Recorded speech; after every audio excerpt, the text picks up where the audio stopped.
É uma satisfação recebê-los aqui novamente no nosso quadro de saúde do programa Economia e Desenvolvimento. Estamos hoje com a presença de duas personalidades ilustres aqui da nossa cidade, a nossa querida nutricionista Cintia Skeff, que veio nos trazer algumas ideias e aprimorar nossa discussão na questão do cuidado nutricional da nossa população idosa.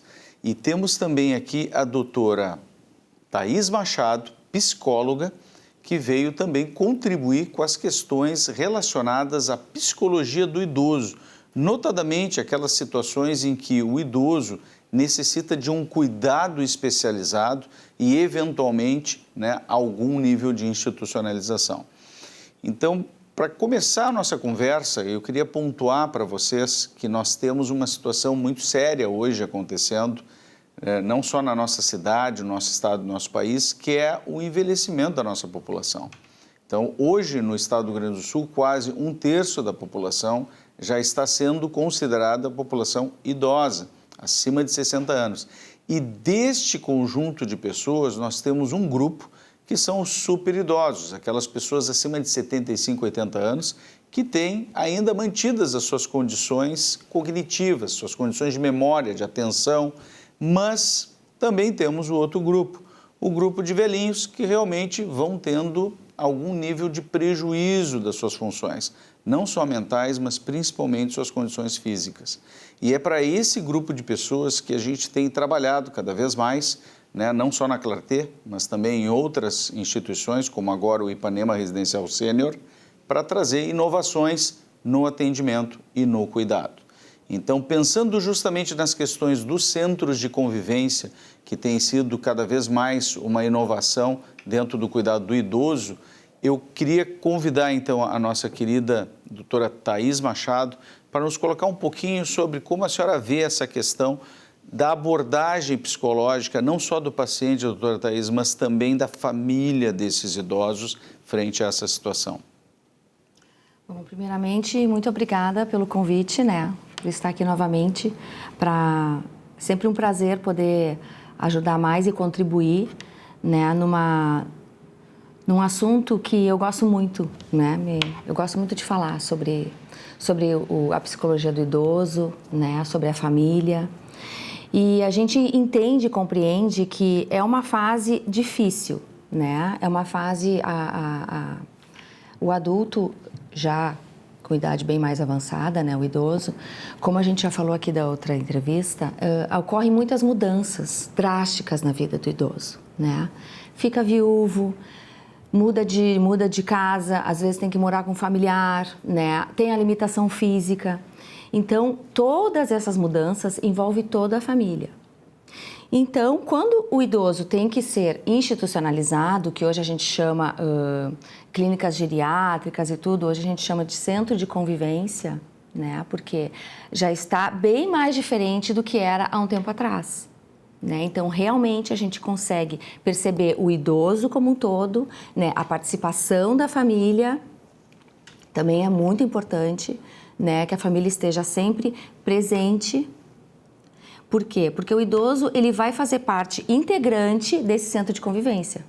É muito importante que ele se sinta dentro desse ambiente, pertencente a esse grupo, mas sem perder também a sua individualidade, a sua identidade. Então, é muito importante a participação da família, sim, nessa adaptação, que a família esteja sempre junto, Também com um trabalho de acompanhamento psicológico, porque a gente entende que não é nada fácil quando chega nessa fase do idoso sair da sua casa e morar em outro lugar que é um centro de convivência. Então, quando não há mais condições de ficar em casa, por quê? Porque a estrutura da casa não comporta, às vezes, fica até perigoso uma queda, ou se tem que usar uma cadeira de rodas, então já fica mais difícil, Os cuidadores também têm que ser bem orientados, então tem que ter toda a equipe que trabalha. Então, muitas vezes, o paciente ficar em casa, o idoso ficar em casa, não tem mais como. Então, nessas situações, é importante sim que ele vá para um centro de convivência. E essa adaptação pode ser progressiva, gradual, vai ser aos poucos, Muitas vezes, o idoso vai lá, passa um final de semana, né, alguns dias e volta para ir se adaptando, para ir conhecendo, e tudo isso com acompanhamento de toda a equipe. Acompanhamento psicológico, acompanhamento da equipe da enfermagem, nutrição, tudo isso, todo mundo envolvido nessa adaptação do idoso e da família para que seja mais branda possível. Isso é muito importante, né, doutora Thaís, porque quando a gente pensa justamente nos modelos mais modernos de acolhimento desses idosos que necessitam, principalmente aqueles idosos que têm a síndrome do idoso frágil, né, com uma série de limitações do ponto de vista cognitivo e também físico, a gente precisa entender que muitas vezes há necessidade de se oferecer esse atendimento especializado, que oferecer isso dentro do ambiente domiciliar muitas vezes é inadequado, até porque envolve a necessidade de uma equipe multiprofissional com diversas áreas envolvidas, né? Além de todas essas que a senhora citou, a própria questão da fonoaudiologia, que muitas vezes é importante também, né? Ver como é que está o hábito alimentar, né? A deglutição, o cuidado odontológico também, a saúde bucal desses idosos, né? E toda uma série de ações que tem que ser realmente direcionadas para essa fase da vida dessa pessoa, para que a gente consiga oferecer um nível de dignidade máximo com qualidade de vida. E pensando justamente nessa questão da alimentação, a questão nutricional desses idosos que também perdem peso muitas vezes, né? Ou outras vezes até acabam desenvolvendo doenças metabólicas também por uma inadequação da questão alimentar. Tem idoso que acaba esquecendo que jantou, acaba esquecendo que almoçou e acaba fazendo a refeição novamente. Então, a gente precisa, de fato, ter toda uma orientação, toda uma organização desse processo. E, nesse sentido, doutora Cíntia Skeff, como é que a senhora tem visto as possibilidades dentro da nutrição dos idosos, e, em especial, também junto a esses centros de convivência? Que novidades a senhora pode nos trazer nesse sentido? Então, tá uma satisfação em estar com vocês aqui, doutor Marcos, né, e Thaís. Eu vejo assim, ó, que as pessoas acham assim que o idoso, quando ele chega numa determinada situação, até com patologias, fica limitado a várias alimentações. E não é bem assim. A gente consegue organizar, a gente consegue fazer uma alimentação, vamos usar a palavra apetitosa, gostosa, saborosa, bonita, dentro das condições que o idoso precisa. Essa questão que o Dr. Marcos comentou muitas vezes de esquecer que comeu ou não lembrar, ou a parte cognitiva, às vezes a concentração está fazendo outra coisa, não lembra que já comeu, né? Então, tendo todo um acompanhamento nutricional, onde a ideia é fazer um acompanhamento semanal ou até mesmo mais próximo, dependendo da necessidade do paciente, a gente faz uma avaliação física, uma avaliação em peso, bioimpedância, medidas antropométricas. Nós temos a parte nutricional, assim, a nutricionista, no caso, a gente tem técnicas se o paciente está acamado, um paciente mais debilitado, a gente consegue estimar tudo isso, né? E aí ter um cuidado, eu diria, mais personalizado, né? Então, olhar o paciente como o que você gosta de comer e, obviamente, dentro do possível, de acordo com o que vai ser permitido, vamos usar assim, ele comer, a gente ter esse cuidado, né? E muito renal, por exemplo, a gente limita sódio, mas eu quero dizer que não se tem, vou brincar assim, fazer aquela comida que o pessoal sempre brinca, não, comida hospitalar não, né? Não, dá para ter esse cuidado na alimentação. E fora essa questão da perda de peso, a gente olhar com uma outra visão, nesses pacientes trabalhar o equilíbrio para se manter peso ou até ganhar um peso de maneira saudável, o que seria isso? Não aumentando em gordura, mas melhorando massa muscular, que é o que o idoso tem muita perda, né? Então, isso a gente não consegue, hoje em dia, muito com apenas o alimento. Vão ter casos que a gente vai precisar fazer uso de algum tipo de suplementação, né? Então, tudo isso balanceado e tudo isso muito bem controlado, né? E se tem uma melhora muito grande. Muito importante, né, doutora Cíntia? Eu me lembro de casos também, assim, e a gente recebe essas notícias muitas vezes na imprensa internacional, né, nos períodos de grande calor, ondas de calor. Agora a gente está chegando no verão, em seguida aqui no nosso hemisfério, e a gente sabe de casos de idosos que, inclusive, morrem no verão, né? Quando a gente fala em óbitos relacionados a altas temperaturas, normalmente são óbitos de idosos. E quando a gente vai avaliar isso aí, a gente descobre que esses idosos acabaram morrendo por desidratação. Sim. Né? Então, a questão do centro da sede nesses idosos, ela acaba sendo realmente muito prejudicada. A maioria dos idosos não sente sede, a gente tem que realmente estimular um consumo voluntário da água, né?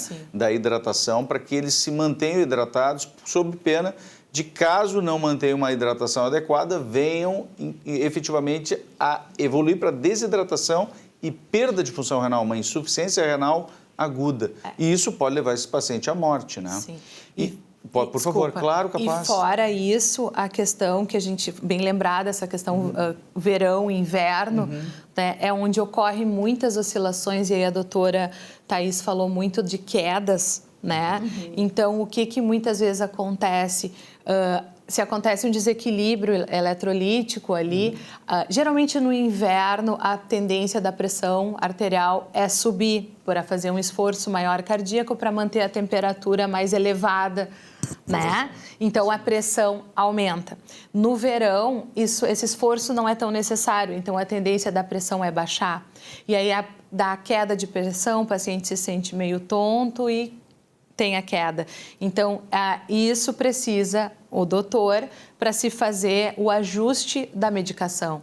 Só que nem isso, muitas vezes o familiar não é orientado, não sabe, ou até não tem o conhecimento de trabalhar, porque tu vê assim, a gente controlando a alimentação, a gente sabe o quanto a gente está dando de sódio, o quanto a gente está dando de alimento e o quanto isso vai impactar nessa flutuação só de potássio e mais se tiver perda de peso e etc.